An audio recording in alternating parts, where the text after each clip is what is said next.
राम ने कहा, समय जो बिताते हैं वे मूढ़ होते हैं और जो एक एक क्षण का सदुपयोग करते हैं वही महान और भगवान बनते हैं।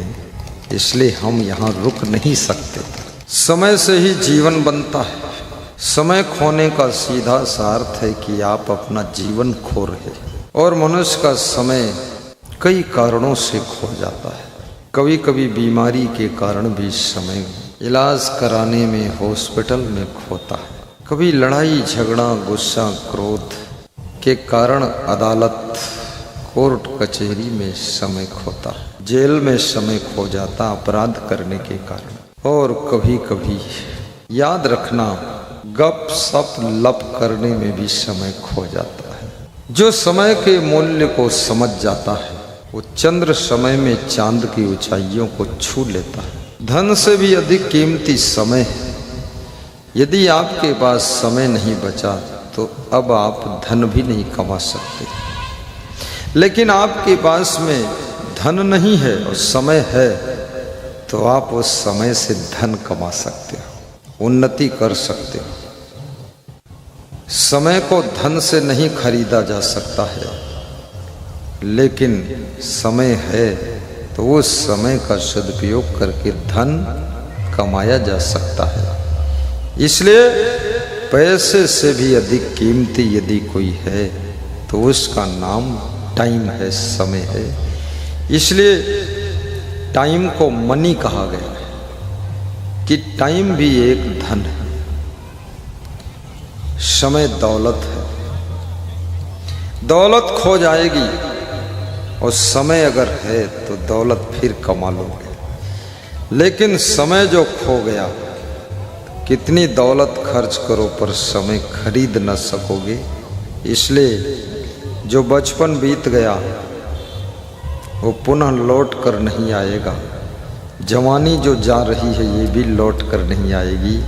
और बुढ़ापा जो आएगा वो फिर कभी जाएगा भी नहीं, वो तुमको मार कर ही खत्म करेगा। इसलिए बचपन, विद्या अध्ययन, संस्कार, नई नई कलाएं, नए नए गुण सीखने में बिताइए और जवानी उन्नति और भक्ति में लगाइए।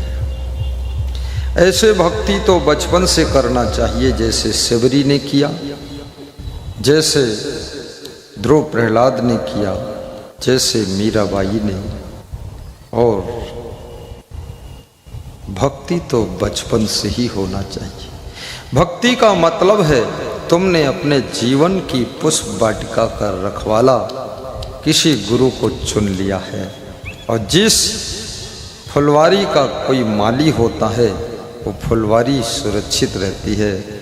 जिसका कोई माली नहीं है वो फुलवारी उजड़ जाती है, वो फुलवारी उजड़ जाती है।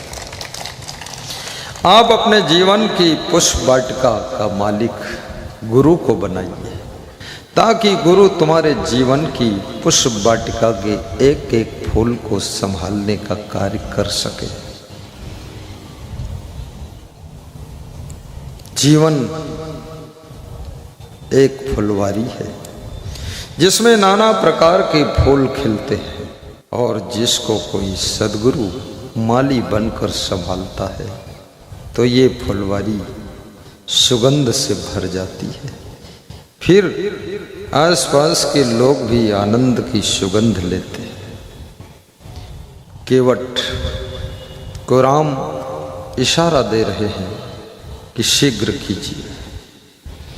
शीघ्र वही लोग करते हैं जो बहुत जागृत आत्माएं होती है।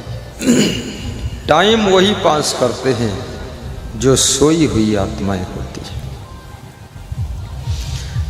जीव संसार में सोया है, माया मोह में सोया है, मन इंद्रियों में सोया है, बहुत गहरी नींद ले रहा है। संतों जागत नींद न कीजिए। कबीर साहब ने भी जगाने का प्रयास किया है कि हे संतों, जागो, जागते रहो, कहीं माया की नींद में सो मत जाना। एक बार जागने के बाद दोबारा भी जीव सो जाता है। निरंतर सत्संग का सहारा लेकर, सद्गुरु की कृपा को लेकर जागने की साधना करना चाहिए। शरीर का जागना बहुत महत्वपूर्ण नहीं है, मन से जागना है। क्योंकि अक्सर लोगों का मन सोया रहता है और जो लोग मोह माया की नींद में सोते हैं, चिंता, दुख, कलेश, मन में टेंशन, असमंजस, ये उनके पास अधिक रहता है। मोह की नींद को भी तोड़िए, लोभ की नींद से भी जागिए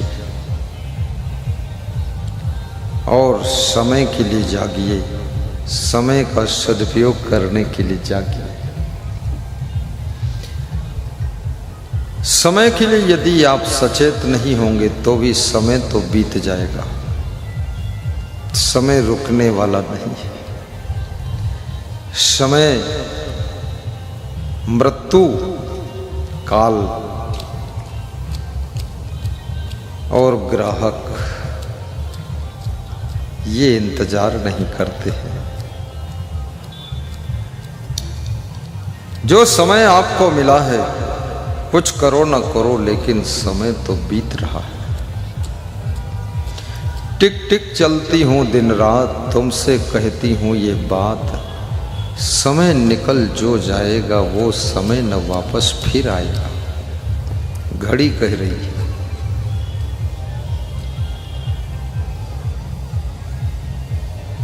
कितना सुंदर बचपन मिला था, बचपन खो गया। खेलने में, कूदने में, मनोरंजन में, फैशन में बचपन बीत गया। शिक्षा नहीं प्राप्त किया, पढ़ाई नहीं किया। कितने बच्चे सोचते हैं मैं जो पढ़ रहा हूँ ये माता पिता के लिए पढ़ रहा हूँ, दूसरे के लिए पढ़ रहा हूँ, हमको जरूरत ही नहीं। कितने बच्चे बार बार अपने गार्जियन को धमकाते हैं, नहीं पढ़ूंगा, छोड़ दूंगा पढ़ाई, क्या कर लोगे। याद रखना, बच्चों को अधिक लाड़ प्यार मत करिए। लाड़ेत 5 वर्षाणि 10 वर्षाणि ताड़ेत प्राप्ते तो खोडसे वर्षे पुत्रम मित्रम युवाचरेत। लाड़ेत बहवो दोषा ताड़ेत बहवो गुण, तस्मात् पुत्रश्च शिष्यश्च लाड़ेत ना तो ताड़ेत। 5 वर्ष तक बच्चे से लाड़ प्यार कीजिए और फिर 5 वर्ष के बाद 16 वर्ष तक बच्चे पर कड़ी दृष्टि रखिए, अनुशासन रखिए। 16 वर्ष का बालक हो जाए, बेटी हो जाए तो उसको मित्र समझकर व्यवहार कीजिए। पुत्रम मित्रम युवाचरित। 16 साल से ऊपर उम्र हो गई बेटी की तो उसको सहेली समझकर रखिए। अब वो बचपन वाली रवैया बंद कर दीजिए और 20 साल का बेटा हो गया, अब संभल कर व्यवहार करिए। क्योंकि बेटा अब समझदारी के आकाश में उड़ान भर चुका है। अब तो प्रेम से ही उसको संभाला जा सकता है, ज्यादा न लाड़ से सुधरेगा, न लड़ाई से सुधरेगा, न बहुत कड़ाई से सुधरेगा। अब तो उसका विवेक जागृत हो जाए तो उसका मन बदल जाएगा, तो सुधर जाएगा। विवेक बहुत बड़ी चीज है। केवट राम की सांकेतिक भाषा को समझ जाता है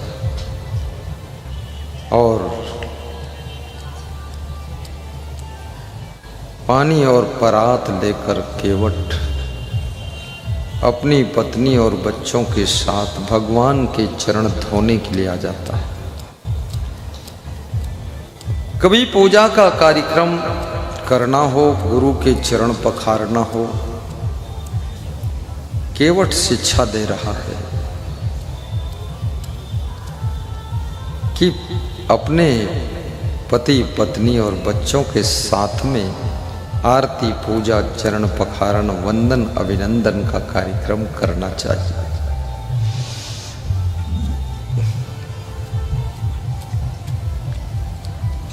केवट चरण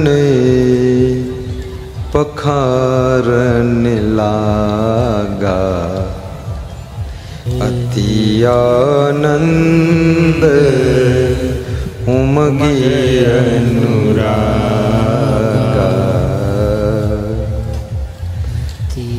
केवट अति आनंद में डूब गया। अनुरागा माने बहुत प्रेम से चरण पखार रहा। फॉर्मेलिटी में चरण मत पखारिए, श्रद्धा से पखारिए और कुछ चरणोदक पान करिए और कुछ चरणामृत छिड़क दीजिए घर आंगन द्वार फूल पौधों के ऊपर, पशुओं के ऊपर। कछु चरणोदक कीन्ह्यो पाना, कछु छिड़क्यो सिगरे अस्थाना। चरणामृत का बहुत बड़ा प्रभाव होता है। चरणामृत जहाँ छिड़क दिया जाता है, तीर्थ जैसा वो स्थान पवित्र माना जाता है। ये बाजा कहाँ बज रहा है, जरा चले जाओ, इसको जाकर मना करो। एक बंद हो गया ये पार्क वाला उनकी कृपा से, तो इधर दूसरा व्यक्ति कृपा करने आ गया। हाँ, अरे तो आगे बढ़ जाए, थोड़ा बजाएं जाकर, शादी तो हो ही जाएगी, वो आबादी भी हो जाएगी। थोड़ा आगे बढ़ा दो निवेदन करके। बहुत मुश्किल है, ध्यान को एकाग्र करना है। जय हो।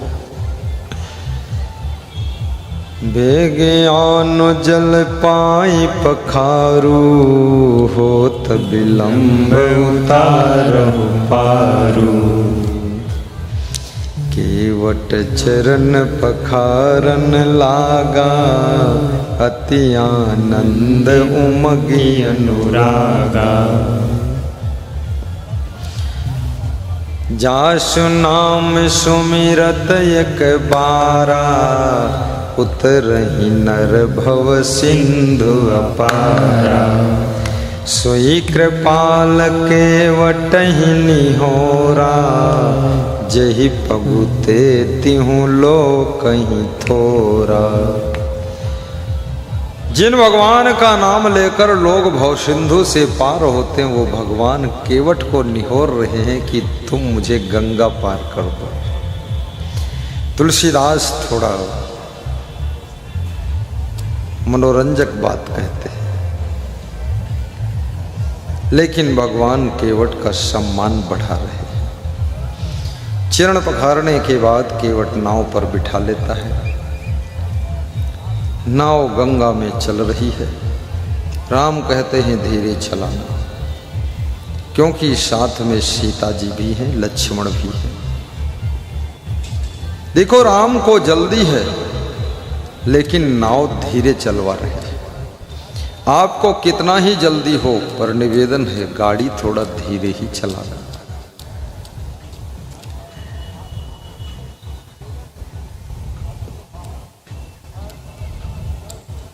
गंगा मैया धीरे चलो, नाव भी धीरे चलाओ।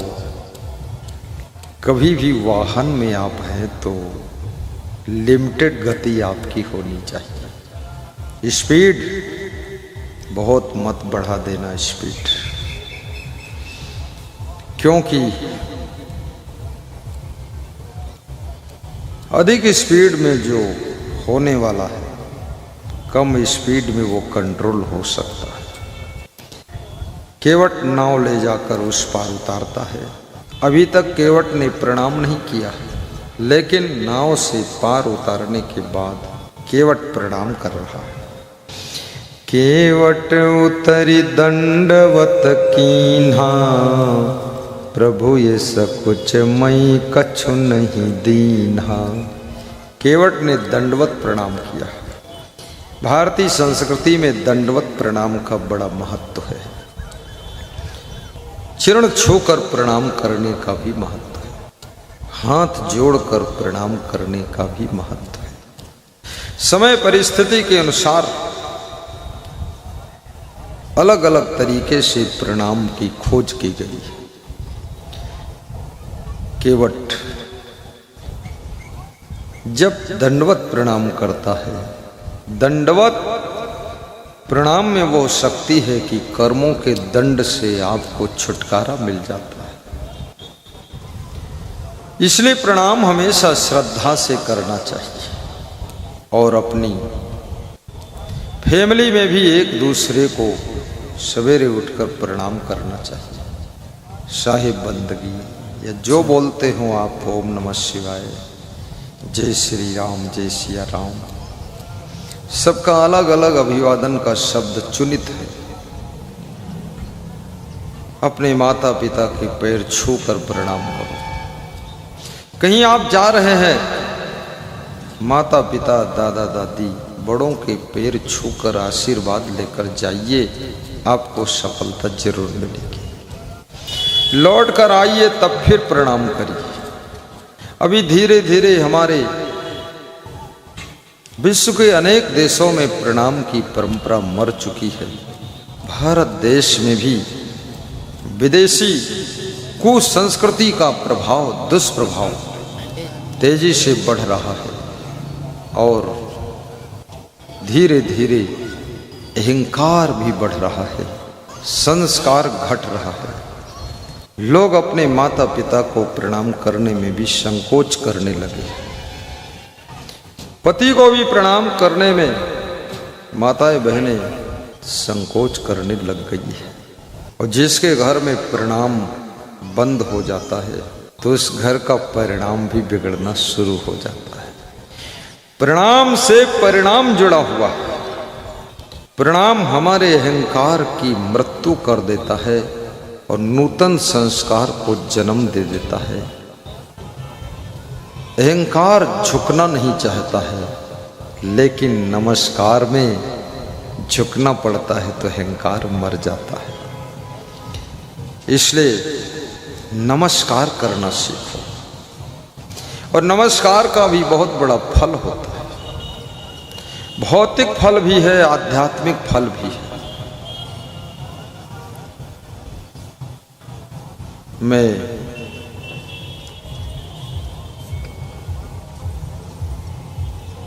अभी पिछले गांव में कहीं सत्संग कर रहा था, बिहार में।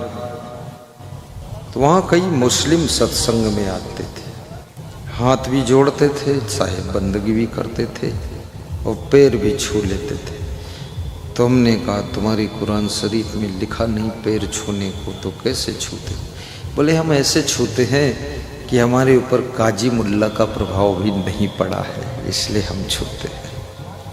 ये जो काजी मुल्ले हैं ये सब बिगाड़ते हैं हम लोगों को। अन्यथा गुरुदेव मन में तो इच्छा होती है महान पुरुष के पैर छूं। मैं काजी मुल्ला में जाता नहीं, मैं समाज में मिलजुल कर रहता हूँ। और बड़े बड़े नेता भी वोट के लिए हाथ जोड़ते हैं, पाँव छूते, मुसलमान भी हिंदू भी।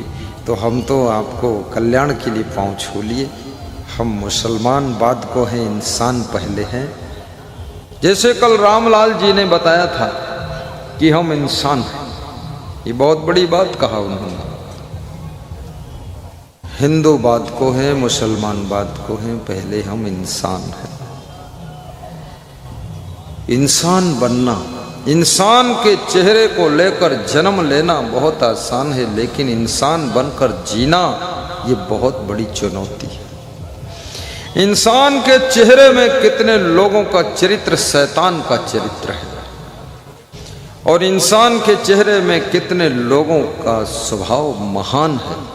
और कितने लोग तो छुपे हुए भगवान हैं, देखने में लगते हैं साधारण इंसान हैं, लेकिन वास्तव में वे छुपे हुए भगवान हैं, छुपे हुए भगवान हैं। यदि भगवान के गुण आप में आ जाए तब भगवान के दूसरे रूप हैं।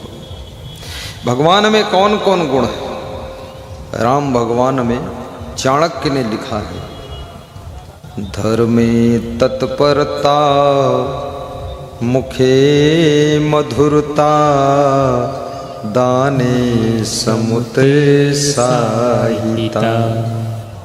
भगवान वह है जो धर्म के लिए तत्पर है, धर्म के कार्य के लिए आगे रहते हैं। मुखे मधुरता, और जिनके मुख की वाणी अमृत वाणी है, मृदु वाणी है। और दाने समुद्र साहिता, जो उत्साह पूर्वक दान करते हैं। ये भगवान का गुण है, दान करना। और ये कार्य यदि आप करते हैं तो भगवत कार्य कर रहे हैं। किसी गांव के पास में ग्रामीण रास्ते पर गुरु शिष्य जा रहे थे, भक्त और गुरु। रास्ते पर किनारे बहुत से थैले रखे हुए थे, 20 थैले रखे हुए थे। तो भक्त ने गुरु से कहा, इनके थैले का कोई मालिक नहीं, तो इनके थैले से कुछ सामान निकाल लूं क्या? भक्त के मन में भाव थोड़ा डिस्टर्ब हो कि इसका मन कब गलत भाव में चला जाए कुछ पता नहीं। तो गुरु ने कहा, निकालो मत, इनके थैले में 100 रुपये रख दो। अब एक आदमी दूसरों के थैलों से कुछ लेना चाहता है, लेकिन गुरु बता रहा है ये 20 थैलों में 100 रुपये रख दो। गुरु के प्रति प्रेम था, गुरु की बात मान लिया और 100 रुपये रख दिया। और गुरु ने कहा, अब तुम पेड़ पे चढ़ जाओ और पेड़ पर चढ़कर देखो क्या होने वाला है। गुरु बोला, मैं भी चढ़ूंगा, लेकिन हंसना मत, अभी थोड़ी देर में देखो कुछ होगा। गुरु शिष्य दोनों पेड़ पर चढ़कर हरे पत्तों की डालियों के बीच में छुप कर बैठ गए। शाम को जब 5 बजे खेत में धान रोपा करके मजदूर लौटे और अपना अपना थैला उठाए और थैला खोल कर देखा तो सबके थैला में 100 रुपये का नया नोट रखा हुआ। नया नोट रखा हुआ देख करके सभी मजदूर प्रसन्न हो गए। बोले, आज खेत मालिक ने मजदूरी नहीं दिया था, कह रहा था बैंक से पैसा नहीं निकला इसलिए आज मजदूरी नहीं दूंगा, लेकिन ऊपर वाले ने हमारे घर में सब्जी बनाने के लिए 100 रुपये दे दिया है। ऊपर वाला तो ध्यान रखता है। तो गुरु ने शिष्य की, भक्त की पीठ थपथपाई, कहा, देखो हंसना मत, चुप रहना। मजदूर सब अपना अपना थैला लेकर चले गए। तो गुरु ने कहा, अगर इनके थैले से कुछ सामान चुरा लेते तो ये सब तुमको पापी और चोर कहते, लेकिन सबके थैले में तुमने 100 रुपये दान के रूप में रख दिया तो ऊपर वाला बन गए, तुम ऊपर वाले बन गए। ये मजदूरों के लिए तुम ऊपर वाले हो। ऊपर वाले का काम यदि तुम करोगे तो तुमको भी ऊपर वाले की उपाधि मिलेगी। देना ये ऊपर वाले का काम है। तुम अगर देते हो, दाता हो, तो ऊपर वाले का काम कर रहे हो।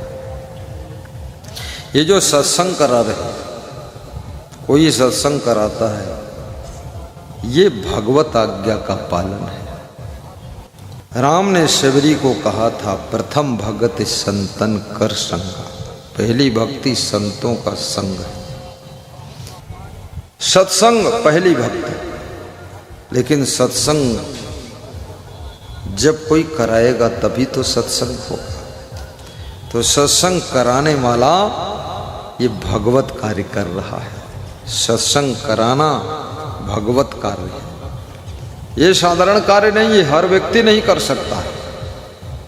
श्रीमती रेखा देवी के मन में कैसे भाव आया कि मैं सत्संग कर रहा हूं।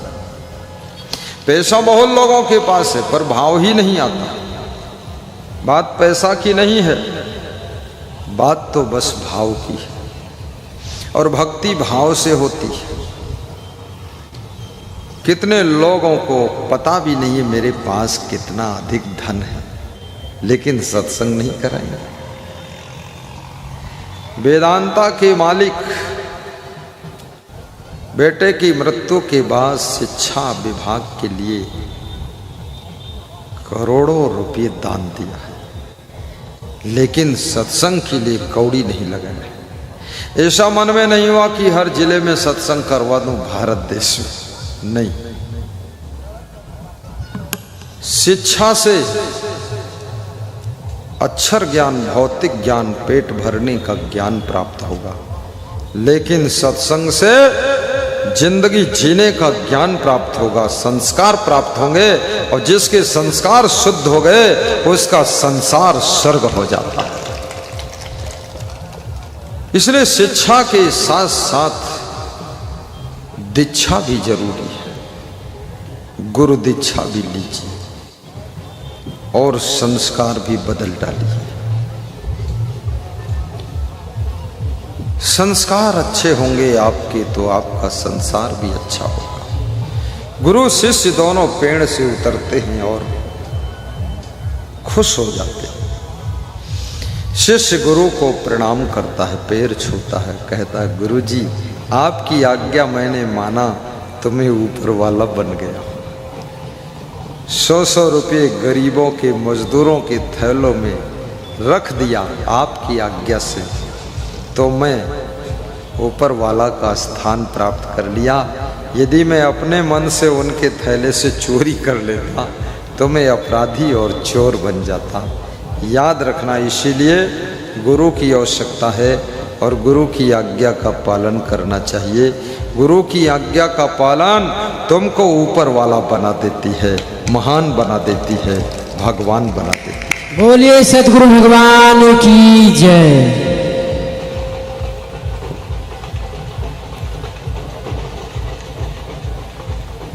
उतरी ठाढ़ी भये सुरे शरीरेता।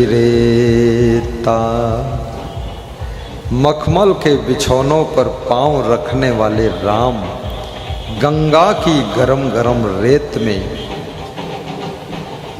खड़े हुए। उतरी ठाढ़ी भये सुर शरीरेता। सिय राम गुहु लखन समेता। सिय राम गुहु लखन समेता। राम लक्ष्मण सीता और गुहराज, जिनको निषाद राज भी कहते हैं। किसी काम को छोटा मत समझो। नाव चलाते चलाते भगवान की सेवा करने का भी सौभाग्य प्राप्त हुआ है। ढोल बजाते बजाते कभी कभी शादियों में ढोल तो बजाया है, लेकिन कभी कोई महान पुरुष के आगमन में भी ढोल बजाने का सौभाग्य मिलता।